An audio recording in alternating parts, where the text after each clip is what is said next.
welcome to the Pitt Crew. We're your residents. I'm Mal. And I'm Robert. And today we're looking at 5 p.m., which we're retitling Only an Hour Left in the Shift, because truly, I think Robby saying that jinxed everyone. And now you might be asking, where's Camille? Camille isn't feeling well, so she went home early. But hey, we only have an hour left in the shift, so what could go wrong? We told her to turn off her phone and drink wine and have a bath, so, she deserves to relax.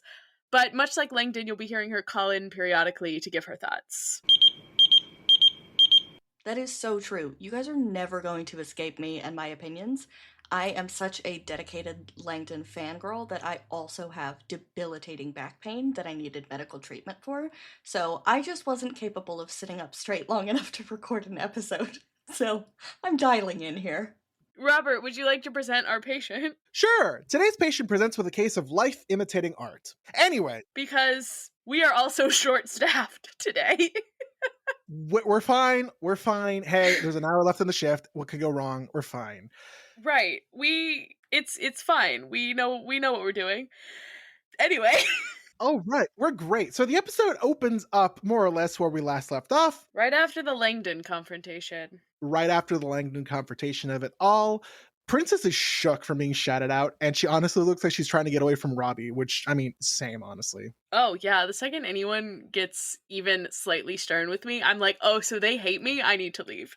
I have this problem with people who are older than me who text differently than people in our age bracket, because they use, periods, and they say, ha, ha, ha, ha, and I'm like, oh, you're mad at me.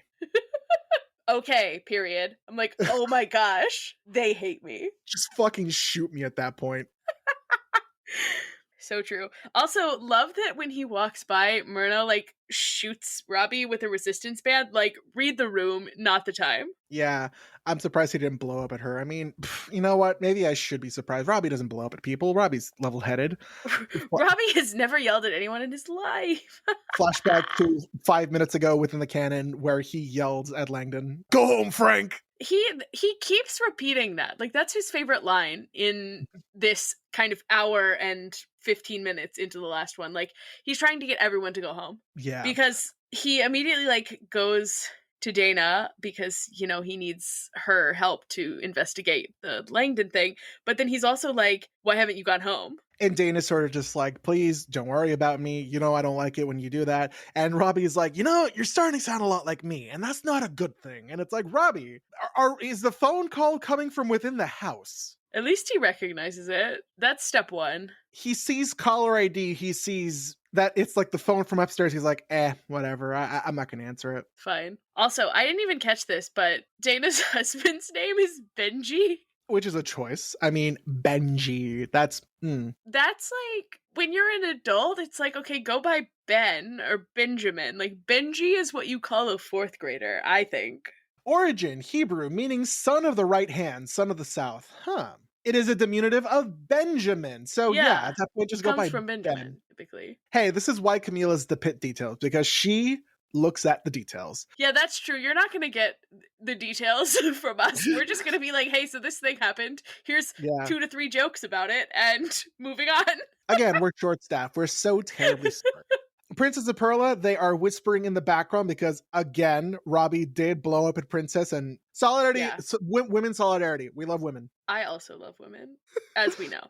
I also kind of love this, manic, I'm going to order pizza that Robby does, because that's got to be so expensive. How much do you think it costs? What does he get? 30 pizzas?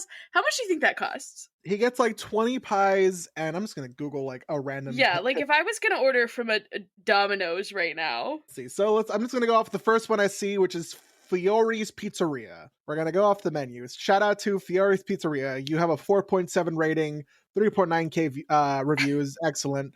Great. I have found what I'm looking for. So a large pizza is $17, and then a large pizza with a topping is $20. So that's 10 17s, which is $170, and that's 10 20s, which is $200. Plus tax and tip, you're looking at $450. Oh! Well, he's got that nice doctor salary. Yeah. I wonder, because we hear him reciting a credit card number, I presume, in a few minutes. I wonder if that's his card, or if he's allowed to, if there's a hospital card, he's allowed to put the pizza on. I doubt it. So yeah, Robby has no patience, because Earl wants a sandwich, But eventually Robby coaxes him into like, no, no, we're getting pizza. You can have some pizza. And he's like, no pineapple, right? No pineapple. Get the fuck away from me. Not actually, but Yeah, he's very, very short with Earl. And like, I get it. He's not a perfect man. As in Robby, not Earl. Earl's great. We love Earl. Like, I understand you're just like, this is not the time. Please get away from me. But also, justice for Earl. He didn't deserve that. He orders the pizzas and then, hey, mandated bathroom break. My boy has to piss, but before he does, he brings Dana along and he's like, Dana, Langdon's gone for the day.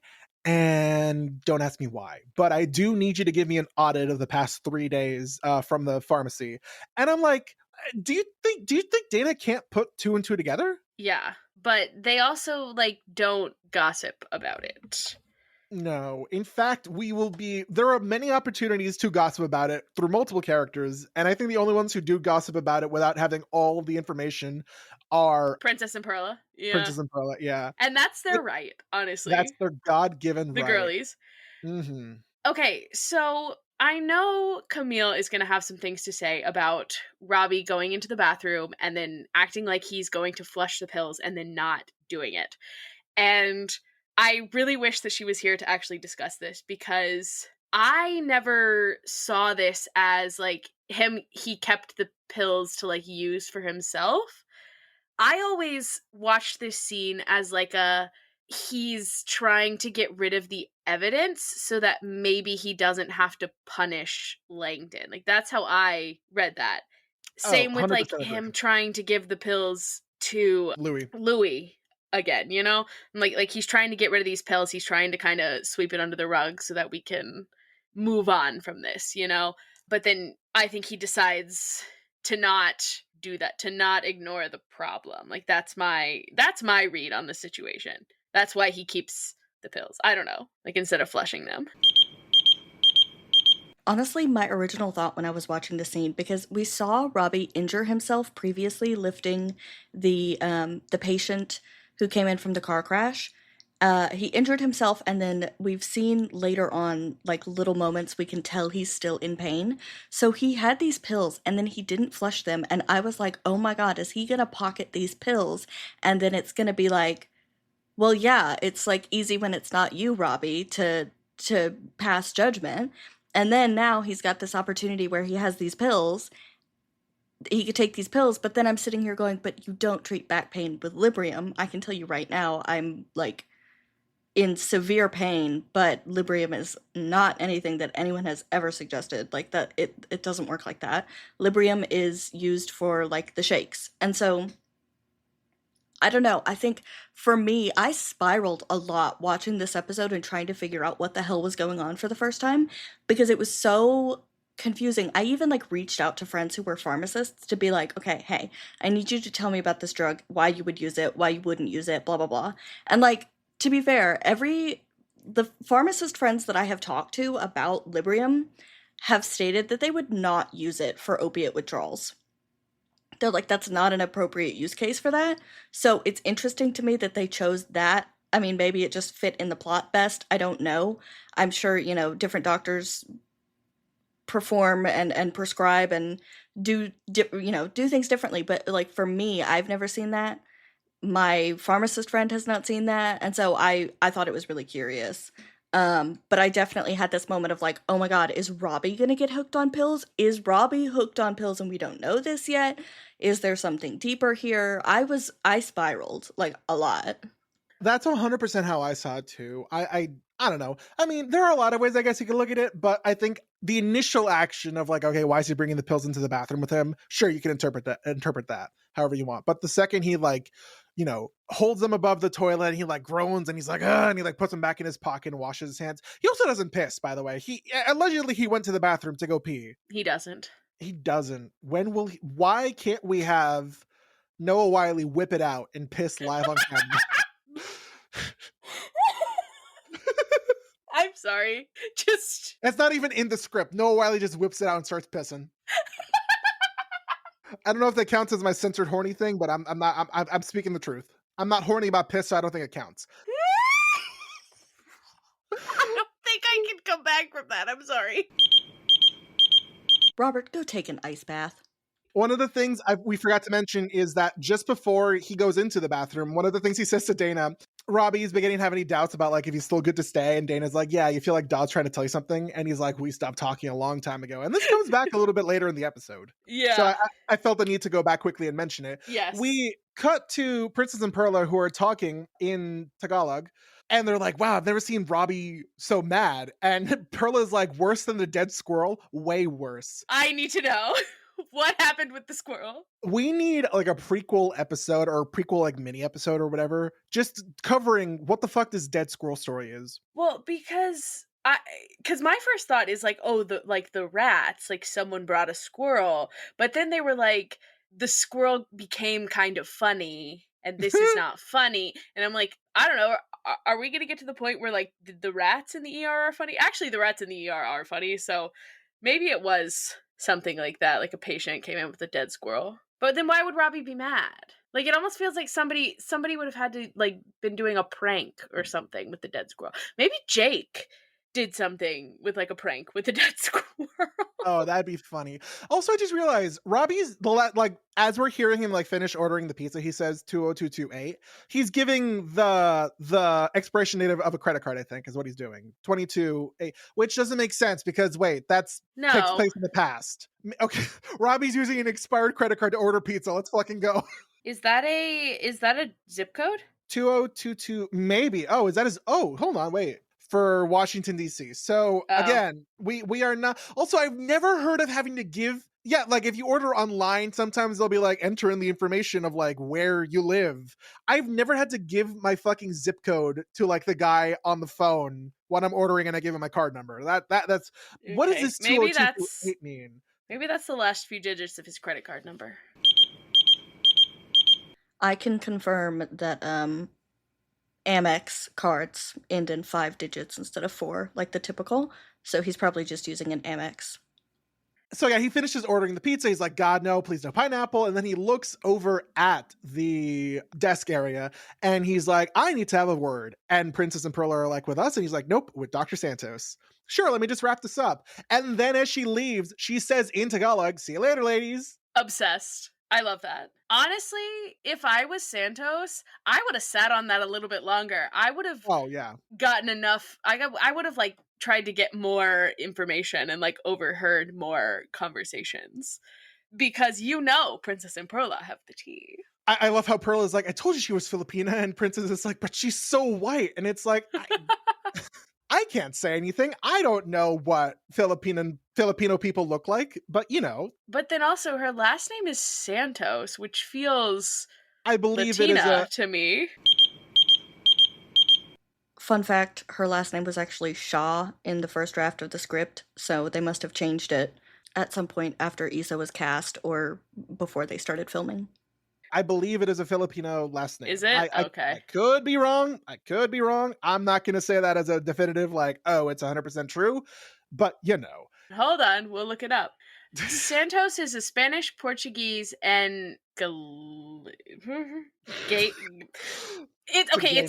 Gaelic, but Gaelician? Gaelician, I guess. I don't know. Yeah. Surname with several variations. We love to see it. The English translation of Santos is Saint, so her name is literally Trinity Saints. That's crazy. Are her parents Catholic? Just wondering. Maybe, who knows? So he pulls her aside and he's like, so the situation we discussed earlier has been handled. I sent Dr. Langdon home. And Santos is like, well, I wanted to make a big impression. I might save it. Robbie, down. No, that did not need to be said. Girl, read the room.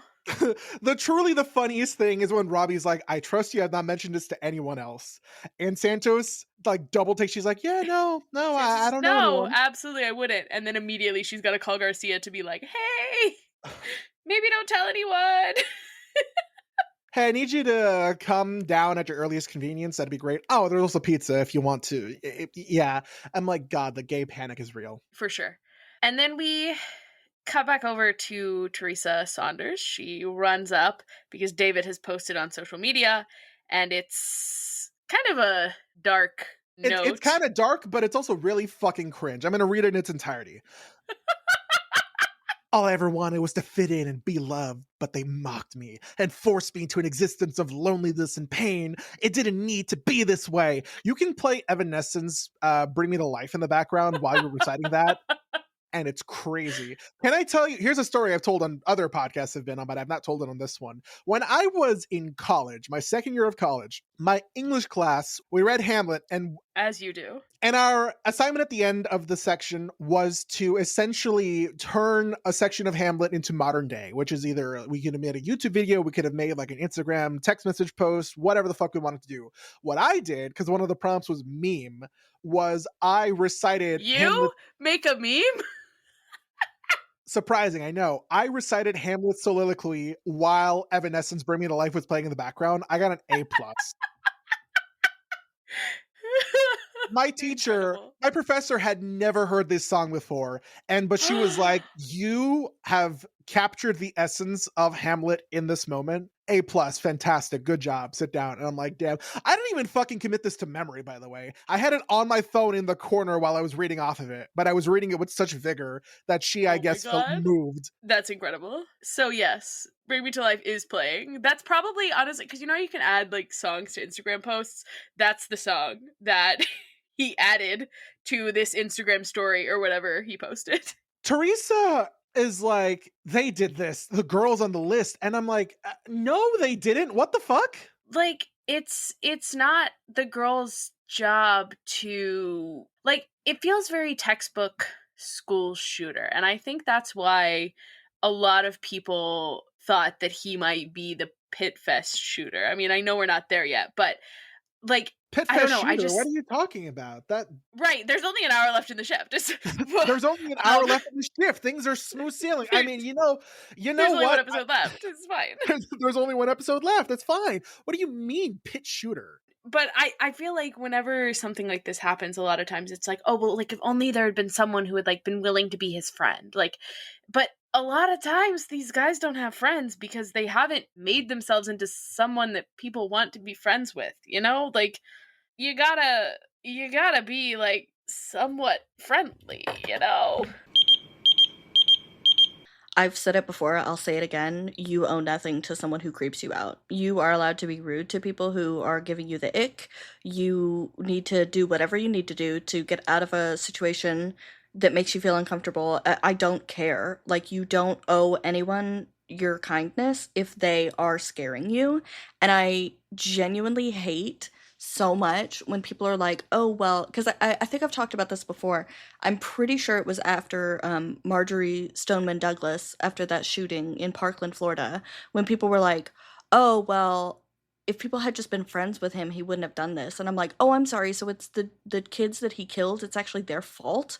Like, it's this disgusting other take on what was she wearing is, well, why weren't they just friends with him? It's so gross to me. I hate it so much. Teresa says that the police said it's not enough for Ebola, which is not the initialism. What she meant was bolo, as Robby corrects her. It means be on the lookout. The Yes. police, they're gone. That's kind of wild to me. I mean, it's not because we know how the cops are, but it's like, okay, for sure, there's this guy that we're worried about who is on the run, and we're like, do we need a psychiatric hold for this guy who's clearly unwell? And the cops are like, well, this, because honestly, this post also reads like it could be a like suicide note, you know? A little bit, yeah. So either way, like someone is in danger, like somebody who is well and content and not about to do something drastic is not posting something like this. And so the fact that the cops are like, well, it's not enough, like he's got to actually do something violent before we can step in, nuts. That's always been one of the craziest things about the law to me. I mean, listen, it's a mixed bag because I'm like, okay, if it's ever just, oh, we think this person's going to do something bad, the police could arrest you for any fucking reason in that case, and it'd be absolutely racial bias and all that jazz. No, there's so much nuance to it, but it's like, on one hand, innocent until proven guilty. On the other hand, we could maybe stop some things. Yeah, we could. Collins comes up and she's like, I heard Langdon left. And Robby sends Teresa to the waiting room, promises her that they'll finish this conversation, and then he turns to Collins and he's like, yes, Langdon left. I'm going to be covering for him. There are 2 hours left in the shift. If you need to go, I can call someone to come in early.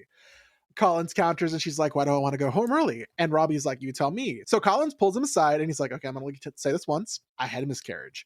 And the way that Noah Wiley, beautiful acting, it just in the face, this expression of complete anger and on edge completely disappears and his expression softens and he's like, oh, Heather, I'm so sorry.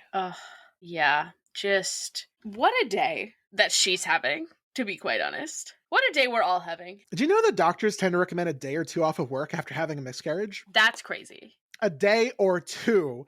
It's wild how we've normalized miscarriage so much that people take more time off work for the flu than a miscarriage. Yeah. No, that pisses me off.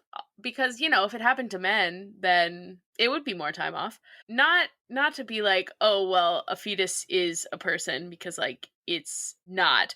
But also, when it is a baby that is wanted and like you're grieving for what would have been, So it almost feels like it should be more in line with like bereavement leave, Yeah, it's weird. Like, my father passed away and I got a full week off of work to like cope with it before I had to go back. Just a week. I only got a week. Listen, I think a week was enough for me personally. It gave me enough time to grieve, but also I was like, if I stay home for one more fucking day, I'm gonna lose it. I mean, I guess that makes sense because when my grandma died, I got a day. So That's fucking crazy. One of my favorite quotes from the show Veep is, if men got pregnant, you could get an abortion at an ATM. Because that's so real. That's so real. No, that's a lie. I got 2 days. I just took them separately. But yeah. So we have to also, Collins has been like, she's been going through this whole thing alone with IVF. Robby doesn't know what to say, Girl and boss. she's like, I'm just ready to get back to work. So we got an incoming laboring woman, Natalie Malone. They call her G3P2. This means 3 pregnancies, 2 births, after SROM. Also, SROM means her water has broken. Laboring will become more painful after your water breaks. Camille wants you to ask her anything because she wanted to be a midwife for years. She has said this previously in the podcast. I think Camille needs to probably call in here with her thoughts. Camille, we miss you. Come back to us. I am so disappointed that I had to miss out on like this whole conversation because, again, yes, I wanted to be a midwife for a very long time. Your water breaking is not like the first thing that happens. What we see a lot in like movies and TV, because it's a great way of being like, oh, look, you can physically see something happening, is to be like, oh my God, her water broke, she's in labor. No, babe, you've been in labor for quite some time before your water breaks. Your water breaks, and then that, like, it provides this almost like cushion for the contraction. So once your water breaks, your labor becomes a lot more intense and painful. But yeah, labor does not start with your water breaking. That is something that drives me cuckoo banana pants when I see pregnancies and deliveries and stuff on like movies and shows and all that good stuff. Natalie says that her labor started yesterday, which sounds crazy to me. Like, I can't imagine, because it's 5 p.m., So she's been at it for at least 20 hours, I would guess. I'm just pulling a number out of my ass here, but like, that's a long time. That's a long time. The moment that really gets me is that, because Mel is also here helping out. Love her. She's an icon in every situation that she's involved in, but this one especially. And one of my favorite moments, I think, in the entire show is when Collins like sends her to go check out, what's going on downstairs. And she immediately is like, I see hair. And everybody like just looks at her. And then she has to like clarify baby's hair. Kills me. Like, we are all having a full bush summer and love that. So Natalie's crowning. At this rate, we can try and push her upstairs to OB. But at the rate she's moving, she may end up having the baby in the elevator. So what's her other option? Is to deliver the baby here in the ER. Grab a BOA kit and a baby warmer. Call L&D, which stands for labor and delivery, and tell them this baby is coming now. It's so wild that, because they obviously know that this woman who is in labor is coming. It's wild that a labor and delivery doctor is not already there waiting for her. Like, it feels like this can't be the first baby who's been born in an ER, Like, it's wild to me that it takes so long for like anyone from L&D to be down there. Anyway, We've heard that there's no way an emergency department would want to deliver a baby. They'd be like, no, no, no, no, no. Where the fuck is labor and delivery? yeah, that makes sense. But we do, and it's epic. Also, here we get Dana saying treat him and street him. And we did get an email about this because we've been saying treat him and yeet him. So someone named Steven said he's been a doctor for 25 years and he loves our podcast, but it's not yeet him. So someone on the show says yeet him, right? I don't remember this. You might have fabricated a false memory. Okay. I like treat 'em and street 'em a little more because it sounds old school, and I'm a very big fan of like old school sayings. I can imagine like I need to now. I want to watch every episode of ER until I get to an episode where they say treat 'em and street 'em. I learned treat 'em and yeet 'em from Nurse John on social media. Okay. Nurse John, fun fact, actually worked as a nurse with Tim Van Pelt, who is Nurse Tim on The Pitt. Because Nurse Tim, in real life, was a charge nurse at UCLA, and so that's where he worked with Nurse John. And if you're familiar with Nurse John, he does a bunch of like skits and stand-up comedy and stuff like that on social media. And he's the one that said treat him and yeet him, and that's where I learned it from. So like, I get it, treat him and street him, 100%. You're right, Steven. You're right, but treat him and eat him is so fun to say.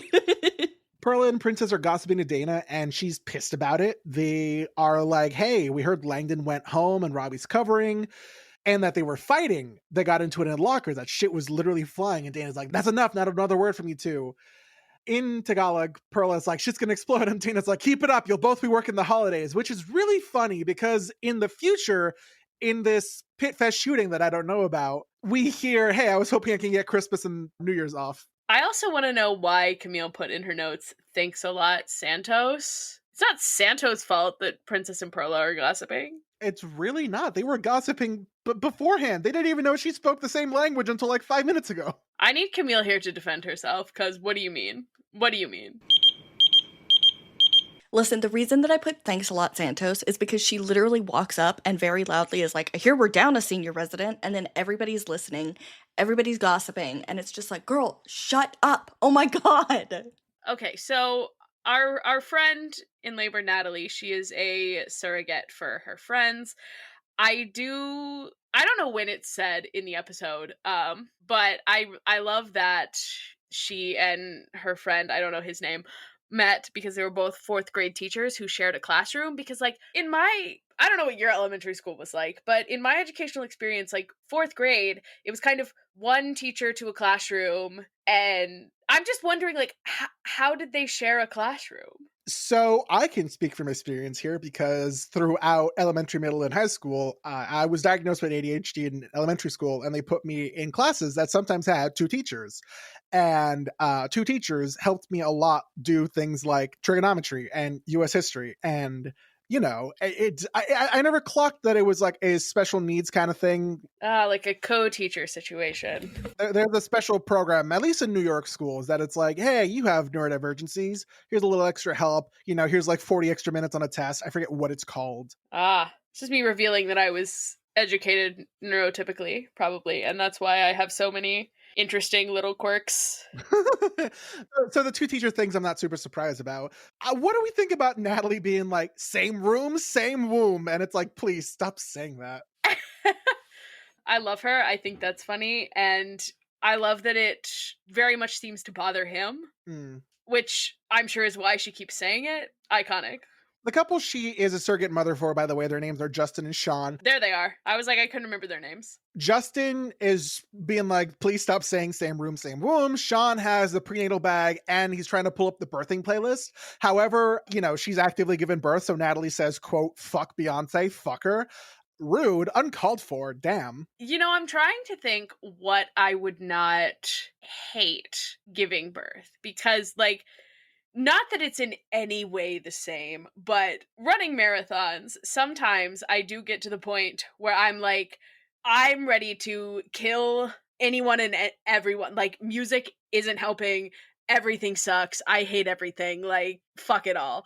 So, and I imagine birth is even worse than that. So, you know what? I get it. I understand. We also do need to call out because we forgot to. It is very important. It's the most important note in the. It's the most important note that Camille wrote. The gene, because we get vagina. Yes. We get a full. I have not seen a birth ever in my life, but I did watch. I did have health class, and we were made to watch a live birth, and like I don't know, all the kids in the classroom were going like ew, and I'm like, huh, interesting. It's fascinating. Like it's crazy. But also, this entire time, I remember the first time I watched it, I was like, damn, did they actually get someone to give birth live on camera? This is so fucking realistic. And no, it's just prosthetics. It's just prosthetics and like a dummy. And it's like, what the fuck? How? Yeah, there are some times with the baby that I'm like, it's a little uncanny valley. I can tell that that's not a real baby. But I don't know. The birth itself, I mean, I've also never seen like a one happen in real life. But if I did, I think it would look like that. Like, it seems pretty realistic. We now are introduced to Mr. Puglisi. I think it's how you Yeah, pronounce his name. Puglisi, I think. Yeah. He needs opiates because he's withdrawing and he's out of town. He's here for his daughter's wedding. And he tries pulling some bullshit where he's like, the last time I had this kind of pain, the doctors gave me morphine. Can you give me some morphine? And Mohan is like, hey, do you do drugs? Do you drink alcohol? He's like, no, I don't do none of that. I'm good. Let me just say, as like, here's the new layer to my lore, okay, is that I recently, in the middle of the night on Monday, had to go to the emergency room because I have back pain that flares up sometimes, and it got to the point where I like could not function. I could not do anything but lay flat on my stomach, almost had to call an ambulance. It was really, really bad. And so I ended up going to the emergency room, and unfortunately, in those scenarios, they can't really do much for you in an emergency room. However, they did give me opiates, so I got 3 injections. I had Toradol, which is a painkiller. I had Dilaudid, which is an opiate, and I also got like a steroid. So they injected all 3 of those, and the doctor said to me, he was like, it's not going to make the pain stop, but it is going to turn off the pain receptors in your brain. So you have to be really careful when you're taking opiates because of that. And the best way to describe it is that like I could tell when it was kicking in because I was back home in my bed, and if I moved, I could tell that my body was like tensing and reacting like I was in pain because I was in pain, but my brain was like, what the fuck do you want me to do about it? Like, it wasn't telling me that I was in pain the way it normally would. So that's the really dangerous thing about opiates, is that they don't actually stop your pain, they just turn off that pain receptor. And so you actually are in so much danger of hurting yourself even more because you're not feeling that pain. And pain is your body telling you, hey, stop, something's wrong. So we need to feel some pain, unfortunately. But yeah, opiates, don't like them. I do not like them. I will also say that it's really difficult as someone in severe pain to go to a doctor because of the, like, for me, I'm from Tennessee, right? We have the opioid epidemic. It's bad here, especially in like Appalachia. But it's really difficult. It's very scary to go to a doctor and be like, I'm in so much pain. I need you to give me something to stop the pain. I tend to be the kind of person who's going to want to, like, I want steroids before I want painkillers because painkillers don't do much for me. I want steroids to actually treat the inflammation that's happening with my sciatic nerve.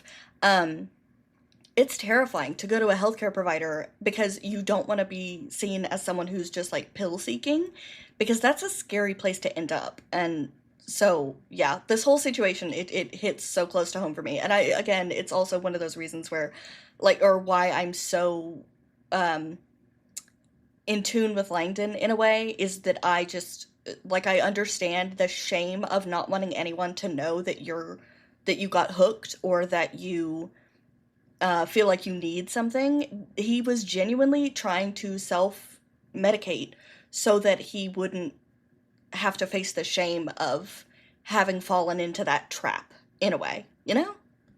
And I don't know what the fuck I'm doing with this accent. I'm trying to emulate a New Yorker. You're trying to do the New York accent as if you yourself are not actually from New York. I remember when I found out that Tom Holland was British, and he gave an interview once about like how he had a dialect coach to practice the Queen's accent. And I'm like, what the fuck do you mean Queen's accent? I say, speaking with a Queen's accent. I mean, I would definitely not say that you have as much of an accent as Mr. Puglisi here. Like this man, I'm like, this man is from New York. He's from New York. He's full New Yorker. Forget about it. Let me make a bacon, egg, He's cheese, walking here. salt, pepper, ketchup. All that shit. Yeah. Love the way that Whitaker is just chatting it up here in this situation. My favorite thing is when they're all going through, like, Mr. Puglisi is like, oh, I'm here because my daughter's getting married. She's my baby, my only girl. Mohan's like, I'm an only child, so I was born the favorite. Whitaker, and she's trying to be like, Whitaker, do you have any questions for the patient? But Whitaker's like, oh no, I'm the youngest of four. I'm happy when my parents remember my name. And it's like, damn, Whitaker, okay. To be fair to Whitaker, I also would have probably read the situation like that. I would have been like, oh, we're having this conversation about this, not, hey, Whitaker, change the subject, I love Whitaker, that's all. Mr. Puglisi is trying to seem very kind, very normal, very just like, I'm just a guy. Mohan and Whitaker talk outside, like in the main area, and Whitaker's like, it could be, big differential for a bunch of serious stuff to rule out. And Whitaker can't lose another patient. He specifically says that, and it makes me so sad. Yeah, Mohan points out, remember earlier when I told you you'd get good at spotting the fakers? He's exhibiting every sign of opiate withdrawal. Eyes dilated, tearing, skin has piloerection and goosebumps, hypertension, tachycardia.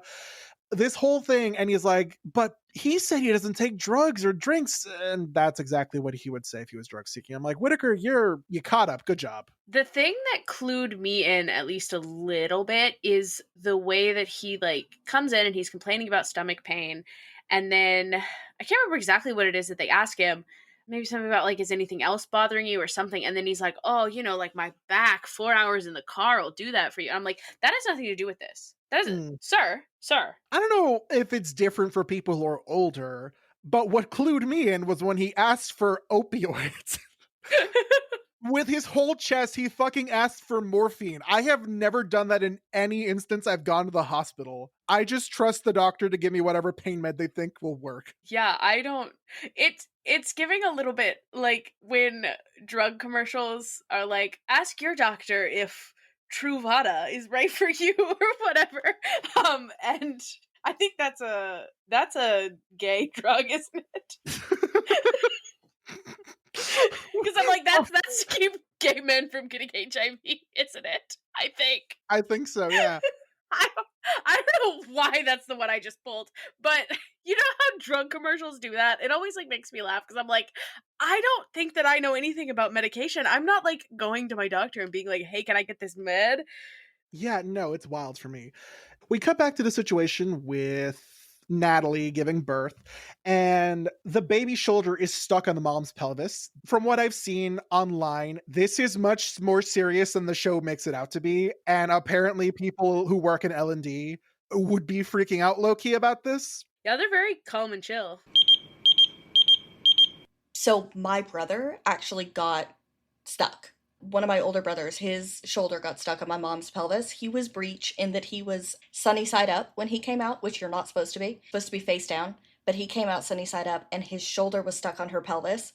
And I'm not even going to lie to you, people watching the show were like, you would never, that's not how you handle this, blah, blah, blah, blah, blah. But I will say, my brother was born at home. We were all born at home.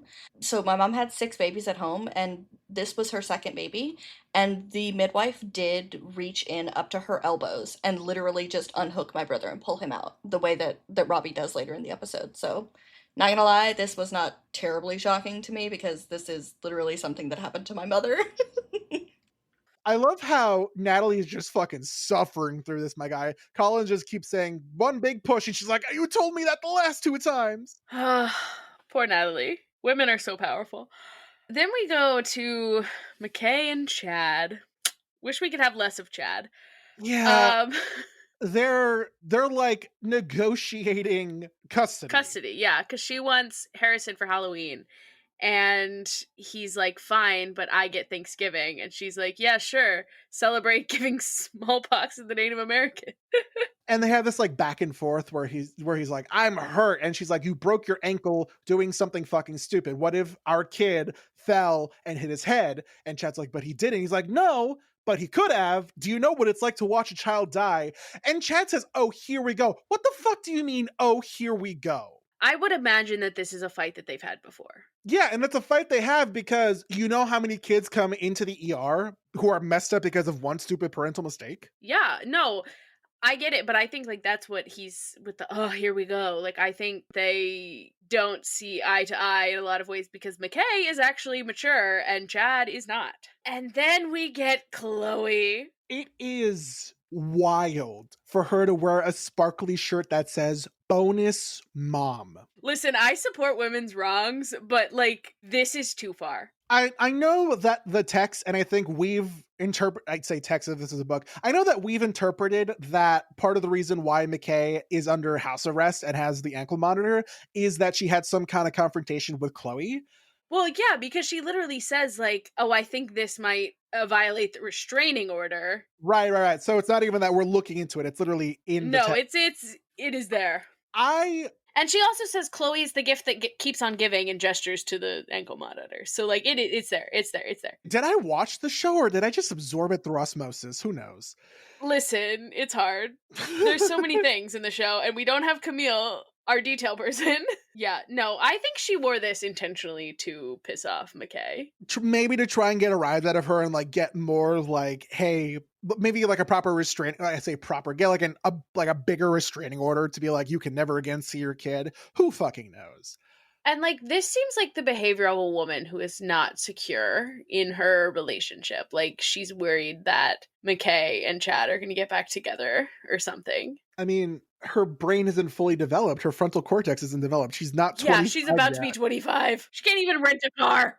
If Chad is roughly the same age as McKay, he's like 39, 40 something. Yeah. What are you doing? What are you doing dating someone who's 24? 24 to be a stepmom to an 11-year-old is crazy. You were 13 when that kid was born. As someone who's 28, ignoring that I'm in a committed relationship, if you ask me what's the youngest I would date now, I would say like 25 through like very gritted teeth because I'm like 25 is still just Yeah, so then they're like arguing, and Javadi interrupts because we've got a GI bleed, and this is Murphy Rottenstein.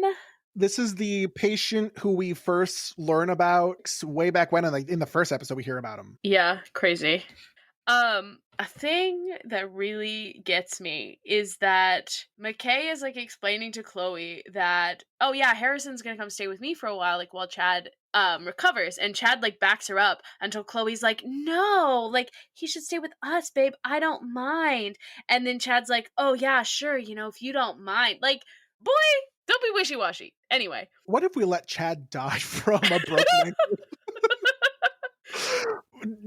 This is like 1646 where people died from broken ankles. So this is where so we are here to take care of ICU boarder in Central 6 Trauma 1.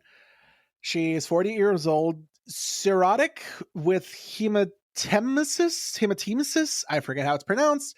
Throwing up blood is what it is, but yeah. She's just throwing up blood. It's not great. I love how we put Javadi on suction. Javadi, the person who does great with blood. And Javadi does okay, but she's also like very clearly not doing well, The cirrhosis is probably from the hepatitis B, which caused a vein to burst when the esophagus meets the stomach, and that's where the blood is coming from.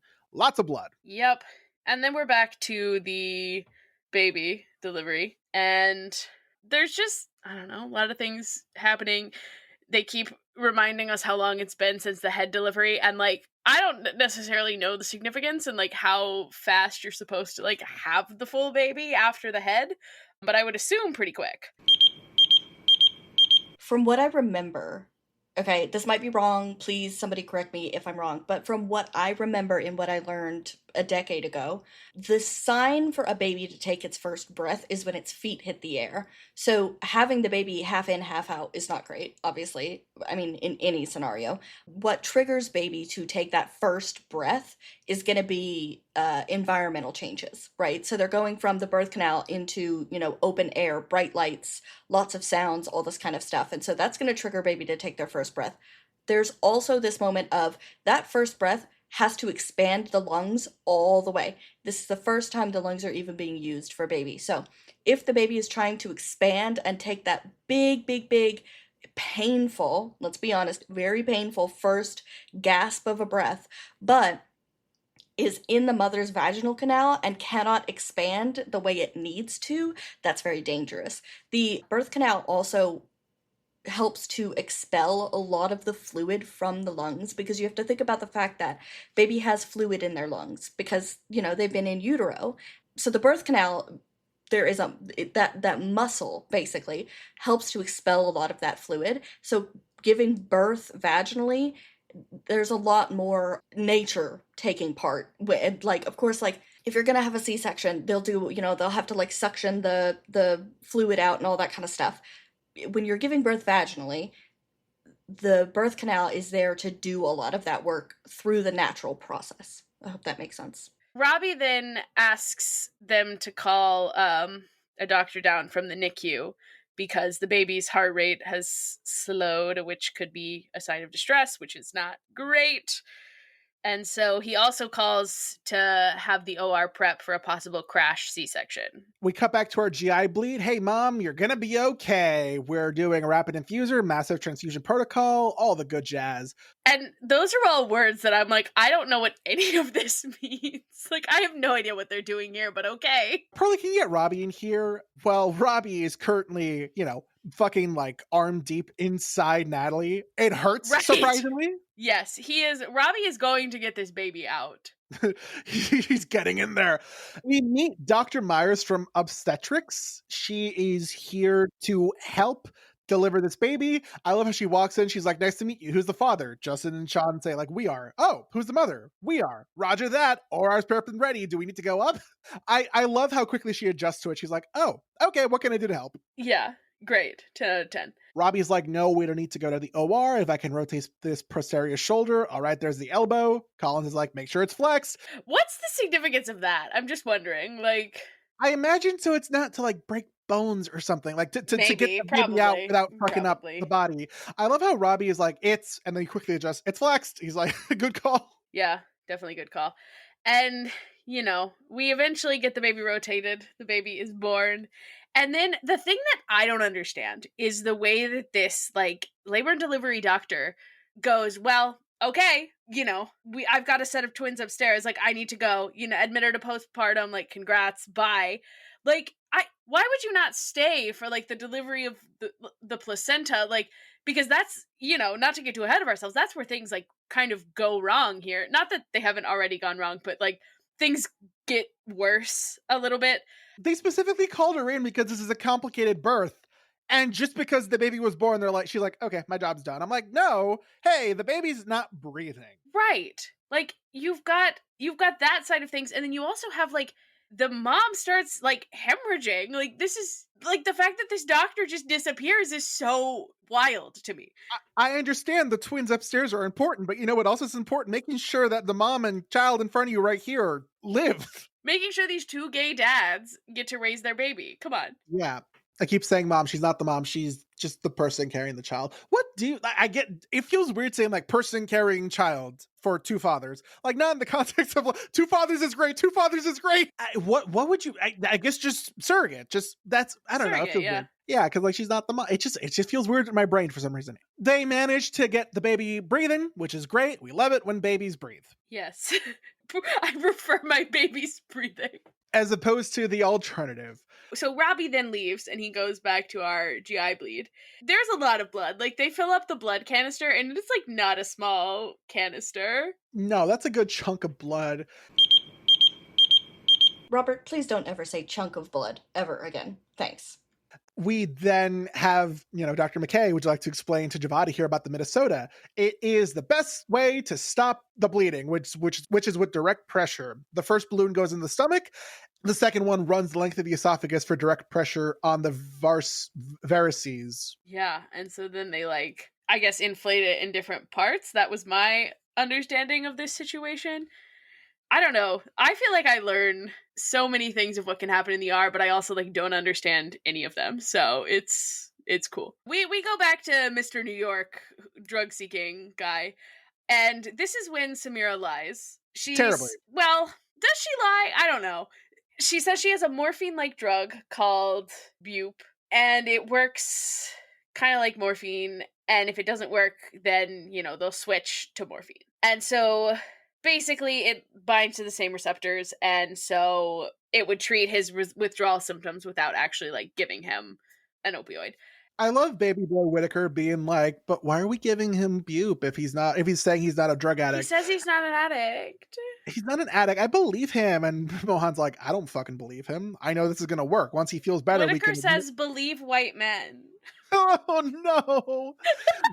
Mohan says, don't believe them. Give them treatment for their opiate withdrawals. And then once he starts feeling better, we can get him to admit to his addiction and treat him long term.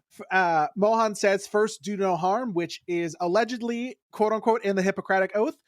Fun fact, did you know that the first do no harm, first do no harm isn't actually part of the Hippocratic Oath? It's credited to Hippocrates, but it's not part of the oath. It's sort of like how in the Amazing Spider-Man movies, Uncle Ben never says with great power comes great responsibility, but he says this long, convoluted monologue that just sums up to be the same thing. Mm-hmm. We cut back to Robby dealing with this shiz again, and guess who's calling on the main line a bunch? Oh my gosh. Langdon, give it up. Langdon, you are in big trouble. The phone is ringing. Also, our person bleeding is still bleeding, so that's terrible. She's still bleeding. We have the infuser. We got to get another unit on the infuser. How far did McKay go? 50 centimeters. And Robbie's like, 50 centimeters? Yeah, that's plenty. Inflate the gastric balloon, start with 50, and then we'll check the placement of the stomach with an x-ray. Yeah. Then we cut back to our lovely little baby, and the look on Mel's face when Collins has her pick up this baby is so precious to me. Like, she is so excited to be able to pick up this little baby and hand him to his dad. Oh, so good. And so also when she like takes away the baby from the dad to go put him in the little incubator, she's like, oh, you already miss your dad. Like, it's so cute. I love this so much. And then we have to deliver the placenta. And this is where, once again, things go wrong. Like, there's just a lot of things that go wrong in this delivery. And so, all of a sudden it's like, whoa, a lot of blood happening. Then Collins is like, yep, this happens sometimes. We gotta call OB and get Robby, even though Robby is like busy with the other, like, poor Robby is being pulled in 37 different directions. Speaking of Robby, McKay is like, hey, why is Dana still here? And he's like, she refuses to leave. She just wants to finish her shift. And I love that McKay's like, I've never met a charge nurse who isn't a total stubborn bitch. And I love that, like, Perla calls her out for it, and McKay's like, in an adorable way, of course. The mouth is still filling up with blood, but they're like, hey, Dr. Robby, we need you in trauma too. And he's like, yep, I'll get there. Dr. Robby is like, yeah, fuck, I'm coming, because they're like, we need you. And it's like, fucking Langdon, Yeah. Langdon in, doing shots of IV. Langdon doing shots of IV medications is ruining everyone's day. Yeah, a lot of things are ruining people's days. So eventually they do get the bleeding stopped, like they inflate the thingy enough, and then there's gonna be another surgery tomorrow to cauterize the veins, I guess. Giovanni then says this was awesome, so character development from the beginning. Over the course of 10 hours, she managed to not pass out with blood. I'm proud of her. Yeah. So our GI bleed is no longer bleeding. Our pregnant woman is. I guess she's no longer pregnant. That was indeed the first half of this act, if you will. She is no longer pregnant. But she's bleeding. TLDR. And so, yeah. I do feel for her gay friend. Which one is he? Is he Justin or Sean? Justin is the friend, the other teacher. Sean is just the other dad. I do feel for him when he's like, oh, this is all my fault, because that would also be me. I would be like, this is all my fault. Robby's like, get in there, talk to her, tell her some of your favorite memories. That'll help. Will it actually? Yes. What's it helping? That. It's helping this guy calm the fuck down. Yeah. So that he's not getting in the way. But then also, I'm unclear how conscious she is during all of this. She did lose a lot of blood. You go out like a light if you lose a certain amount of blood. Yeah, but there was like a moment where they're like, "Oh, stay with us," and then at the end, not to get ahead of myself, but I'm going to. She's like mostly fine. She just kind of seems tired. So it's like, how much of this is she actually aware of? Because like maybe it is helping more than you'd think. I mean, certainly you need distractions from pain, and I imagine losing a lot of blood is painful. I would imagine. Then we go back to Santos. My girl, Garcia, came down. She's like, "You said there was pizza?" And Tante was like, "Yeah, so remember that thing I was worried about? Oh, my foot, it's fine." I do like that Garcia's like, you can make it up to me with a cocktail. Like, she's still trying to flirt with Santos. There is Get it, no girl. heterosexual reason. That's it. And end a tweet. Yeah. So, and I love that she kind of starts talking about Langdon, and then Garcia's like, I don't want to hear about this. Your trouble, which I think is also flirting low key. Well, a little. But the part that gets me is that Santos is like, oh, Langdon was sent home, and then she's like, it's best if we don't talk about it. And then Garcia gives her a hard time for not wanting to talk about it. She's like, you called me down here to not talk about it. And so then Santos tells her more, and then she goes, stop talking about it. You're trouble. What do you want? What do you want? You asked for this. You asked her to keep going. Like, what was she supposed to do? We go back to Natalie, and with the whole time that the team is trying to keep her alive, Justin is reciting some crazy fucking stories. He's like, "Hey, remember that time we got a glass table off Craigslist? We And went to then go we pick it got up." mugged and they took the table back. What? That's wild.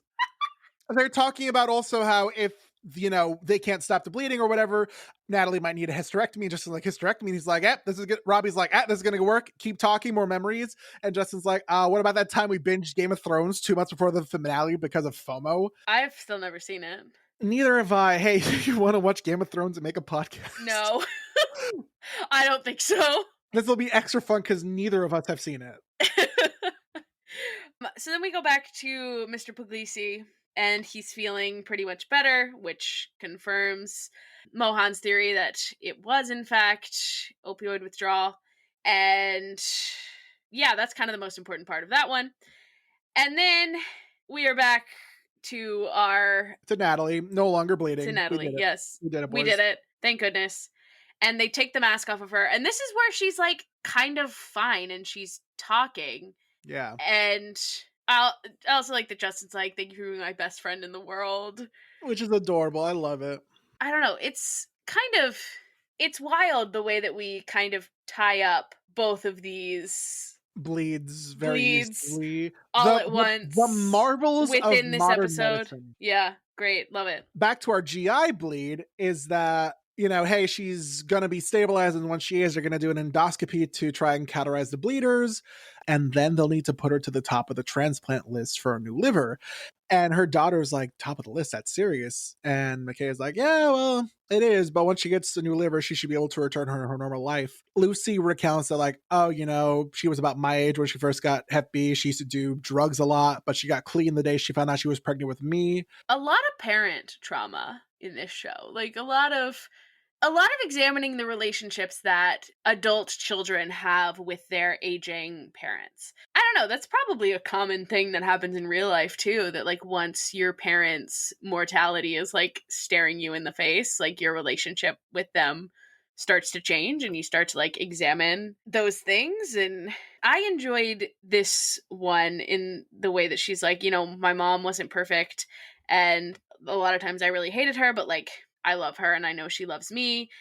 And I also appreciate that she asked Giovanni if she's close to her mom, and Giovanni goes, like, proximity-wise. And she's like, yeah, it's not the first word that comes to mind. It's complicated. Because looking at, these two moms, Giovanni's mom versus this, so it feels like they can't be more different. Like, Giovanni's mom very much seems like somebody who has her life together. Like she is a surgeon and she's very well respected in her field. And then, Lucy's mom has Hep B from being a drug user. I would assume that's where she got it. She kind of lived this wild life, yet her daughter seems to have a much better relationship with her than like Giovanni does with her mom, even though like on paper you would think that like, oh, Giovanni's mom is a much better mom because she's got her life all together, It's all about the nuance. Yeah. One of the reasons we love this show is the nuance in different situations. And the way that different situations parallel each other and the way they use different things to emphasize Ugh, it's so good. It's so good. We leave Lucy and her mom with McKay being like, hey, it's a long road. It's a marathon, not a sprint. You have to take it day by day. We have a great social worker here, Kiara Alfaro. And I'm like, is she great? What has she done? We make that joke We a lot. certainly have a social worker here. Yeah. Does she know what being a mandated reporter is? I don't know. She does her job fine. We keep making I jokes just had to about it. take my yearly training on that, so ask me anything. We go back to front desk. Dana is like telling Langdon to fuck off because he keeps calling. He's desperate to get a hold of Robby, and Robbie's like, "You don't say, fuck." Jake then calls from Pit Fest, and Robbie's like, "Hey, how's everything going? How are the passes?" Jake's having a great time, and Jake also wants to introduce Leia to him. And Leia's like, "Hi, Dr. Rabinovich," and it's he's like, "Oh, it's just Robby." I love like a little bit. It's so high school to be like, "Hi, I'm Leia, Jake's friend." My girlfriend, stop! You were gonna embarrass me. It's so embarrassing to like each other. It is embarrassing to like men. I'll give her that. Real. They're having a blast. Thank you for the tickets. And Robbie's like, yeah, of course, no problem. But how much longer will they be having a blast? I mean, I'm pretty sure they'll have a couple of blasts pretty soon. Oh no. I don't know what we're talking about anyway. The shift's over in an hour. It's fine. The shift's over in an hour. It's fine. We're committing to the bit. What bit? I don't know what you're talking about. Jake's like, okay, we're going to go enjoy the concert. Thanks for the tickets, man. Yeah, of course. Hangs up. And then we find Colin sitting in the back of an ambulance. She is guarding it because God forbid this ambulance gets stolen in. That's not why she's there, but Do you see anyone else around that ambulance? I don't. Yeah, no, that's very true. It's good that she's there and they have a little heart-to-heart in the ambulance to prevent it from being stolen again. They have a little heart-to-heart about how she's been trying IVF. And how this is probably her last shot at IVF because it's very expensive. And also, like, this has just been devastating and she doesn't know if she can do it again. Just, I don't know, the real depictions of the struggles of like infertility here is lovely. I mean, not lovely in like a I want to see Colin suffer way, but in like a, this is a thing that a lot of women go through. And yeah. Robby tells her, hey, you're having a bad time? Just go home. There's only an hour left in the shift. It's not like we're ever going to get ahead. Go home, turn off your phone, turn off the TV, pour a glass of wine, have a bath. And then Collins hits him with, thank you. I got pregnant a few years ago. I wasn't ready to be a mom. I wasn't sure about the relationship. I never told him. It's never explicitly said, but like we're to interpret this was Robby's baby, right? That's how I always take it. But I don't know, because I feel like that's something you need to be direct about. Out of all the things that are up for interpretation in the show, I would argue this is the most up for interpretation. Because even though Robby does give a look, and like I guess we can assume that he like puts two and two together. Oh, I was that dad. Yeah. Because Collins asks him, "Do you think he'd ever forgive me if he knew?" And Robbie's like, "Yes, and most importantly, I know he would want you to forgive yourself." Yeah. And so I mean, I'm sure that's helpful if it is indeed him. I don't know. It feels like we're supposed to read it as like she got pregnant when they were together. So what do we think? Condom broke, or they were doing it raw? God, I don't want to think about that. I would imagine it's condom broke because, hey, I think doctors know that you shouldn't be doing it raw unless you want kids. Well, who's to say? We cut to the break room where Harrison and Javadi are talking about possums and how they're marsupials. Harrison, maybe we should get the kid checked for ADHD. Yeah, he's just talking. Swear to God, I don't know if you guys have ever seen like those videos of like little like fetus kangaroos, but I swear to God, that is the wildest shit to see them like climbing around and like going for the pouch. Like that shit is crazy. Look that up if you haven't seen that before. McKay, to get them out of the room, is like, hey, Javadi, can you show Harrison how an ultrasound works? Which, again, he's really interested in. I'm like, get this kid tested for ADHD. Yeah, and then we get the Chloe McKay confrontation. And as soon as McKay shuts the door and it's just the two of them in the break room, Chloe's like, well, this violates the restraining order. But also, like, you came to her place of work. If anything, like, you're the one violating the restraining order. Like, she can't leave. She works there. Chloe is trying to move, it seems, from bonus mom to, like, Harrison's mom. Like, she is actively trying to edge McKay out. And that sucks. Like, Harrison should be allowed to have two moms, you know? Chloe should be more of a girl's girl. It's a shame he's not allowed to have two moms in the gay way, but if, Right. Maybe actually Chloe doesn't want to be with Chad at all. She wants to be with McKay. And they all have C names, by the way. Chloe, Chad, Cassie. I can't call her Cassie though. That feels wrong. She doesn't feel like a Cassie to me. we looked at a plot summary earlier and they kept calling Mel Melissa, and it's like, who the fuck are you I'm talking like, about? who is that? No, she's Mel. Yeah. Or Dr. King. It's also like, I love the end of this scene as well. The way she's like, if I ever see you in that shirt again, ... And I want her to be like, if I ever see you in that shirt again, I'm going to need a second restraining order. I mean, honestly, I don't know how I would react if I had to see someone walking with a fucking shirt that says bonus mom. That has to be a custom made shirt. Like, you can't just buy that shit on Redbubble or whatever. Oh, I guarantee you could buy that.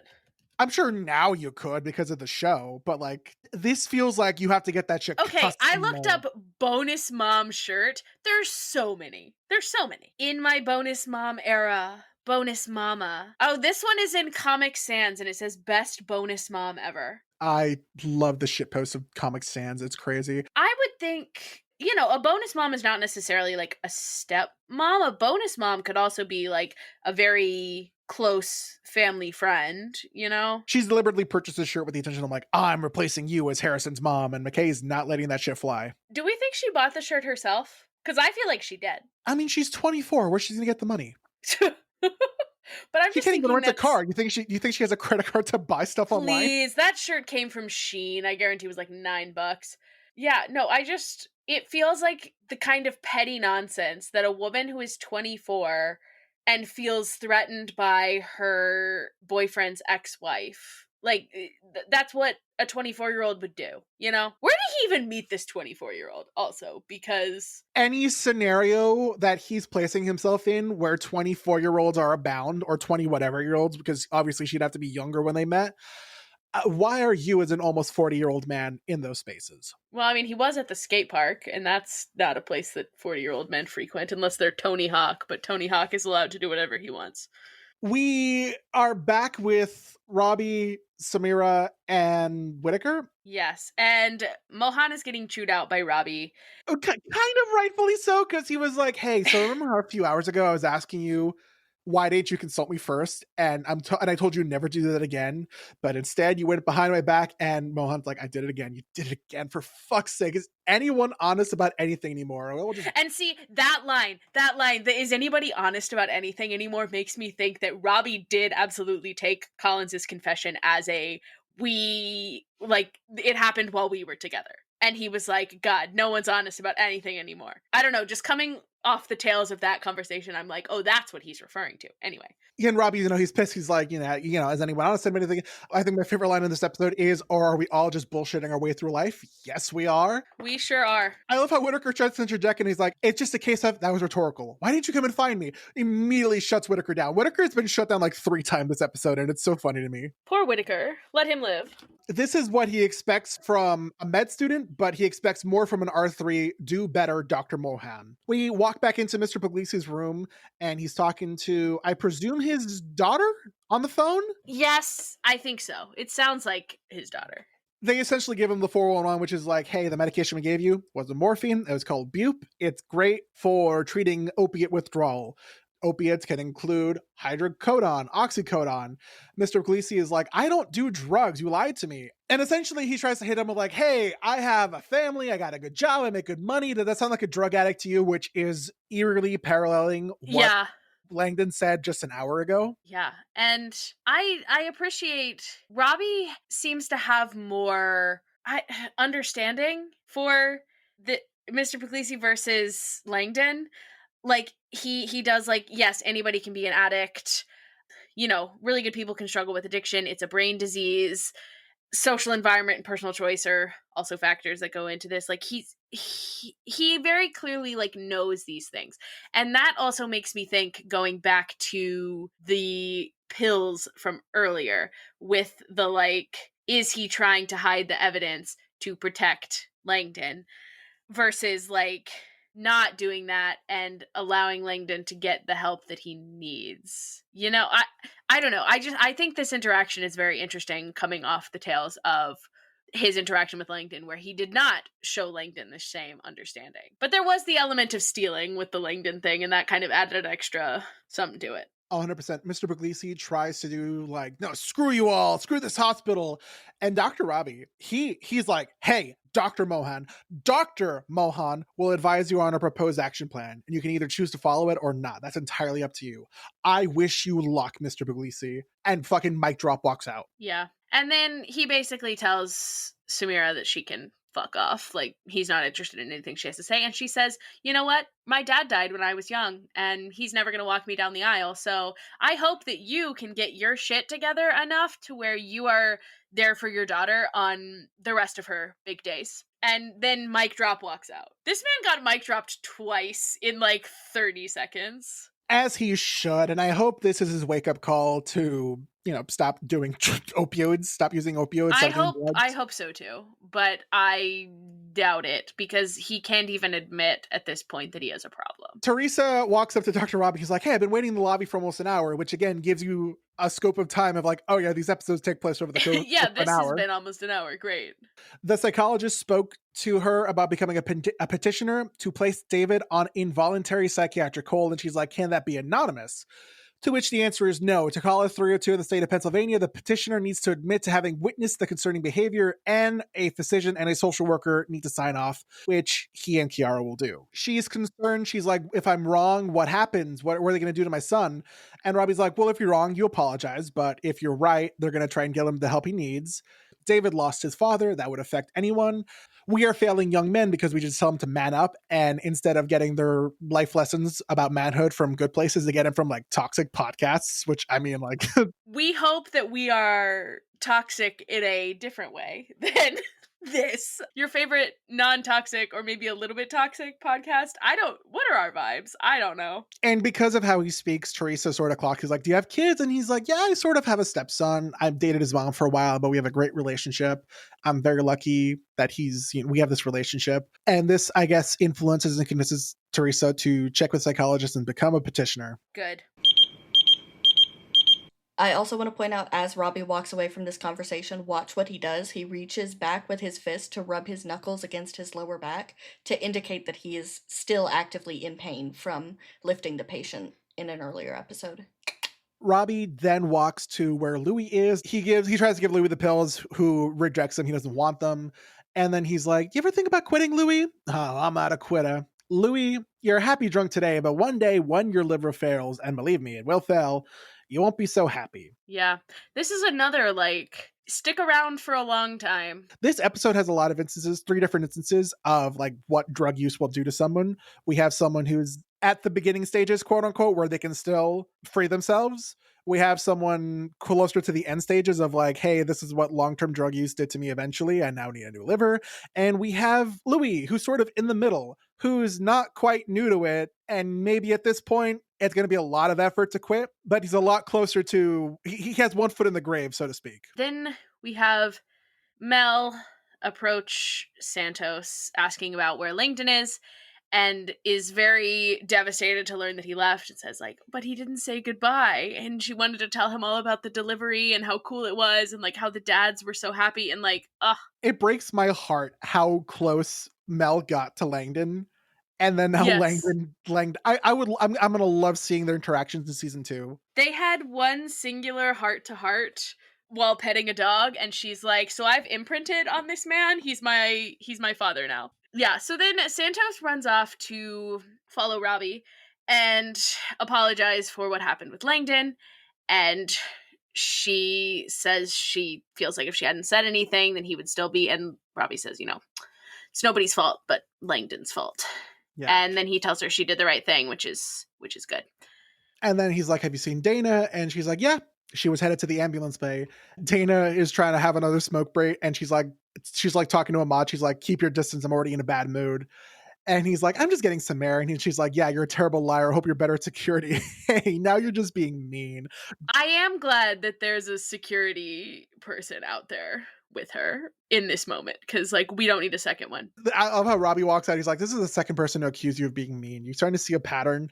And she's like, nope, but I can see why Gloria's unhappy with your patient satisfaction scores. Yeah. And then he tells her that he's in Colin's home, and she's like, man, you don't want to work with anybody today. It's okay. The shift ends in less than an hour. It's fine. Yeah. We're okay. And then he tries again to get Dana to leave. She's not going to leave. She also goes into her history at the hospital. She was born there. She volunteered there in high school. Like, she's had literal shit thrown at her. Like, bad day. And then she says that she thinks she's done. I can't fault her. I She's know. like, the world's changing. People are angry. People are just Tempers are doing bad shorter. things. Yeah. And Robbie's trying to be like, no, you do help. You do make a difference. Don't let one asshole change that. And he really just he can't blame her. He's like, I don't blame you. I don't know anymore. Maybe what I want and what the patients need isn't what's best for you anymore.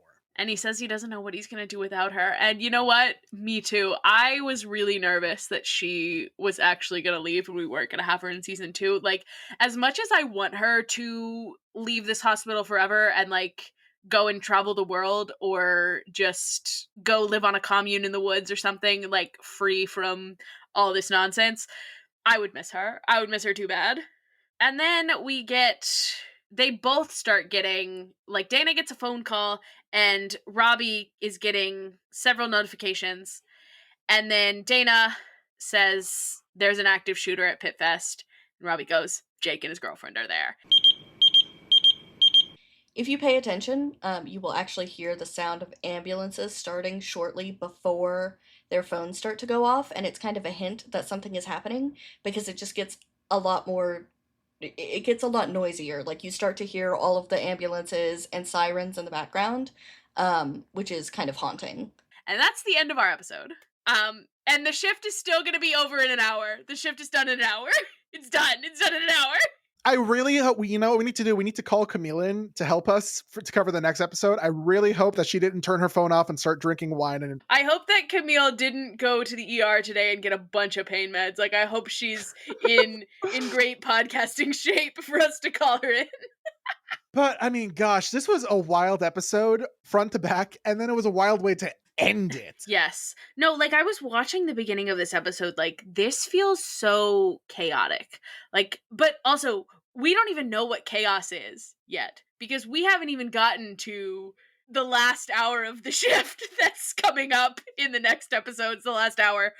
And it's because it's a wild time. It's a wild time. But you know what? We're here with you, our wonderful listeners. And next time, we're going to start those wild times. I do want to point out this is also officially our goodbye to Heather Collins. We will not see her or hear from her again for this season. And unless she gets a nod later on, the rest of the show. Well, if that's all, so long, fellow losers. That's my line. The Pitt Crew podcast is created and produced by us, Robert, Mal, and Camille. It's edited by Robert. You can find us on TikTok, Threads, and Instagram at Pitt Crew Podcast. If you'd like to support our other projects, our socials are linked in the show notes. Our art is by Rand Pacoca. He can be found on Instagram at Rand Pacoca. All patient questions and concerns can be emailed to pitcrewpodcast@gmail.com. And this isn't a Taco Bell, but we do appreciate a 5-star rating and a review wherever you get your podcasts. Be sure to schedule a follow-up appointment with a nurse before you go. See you next time.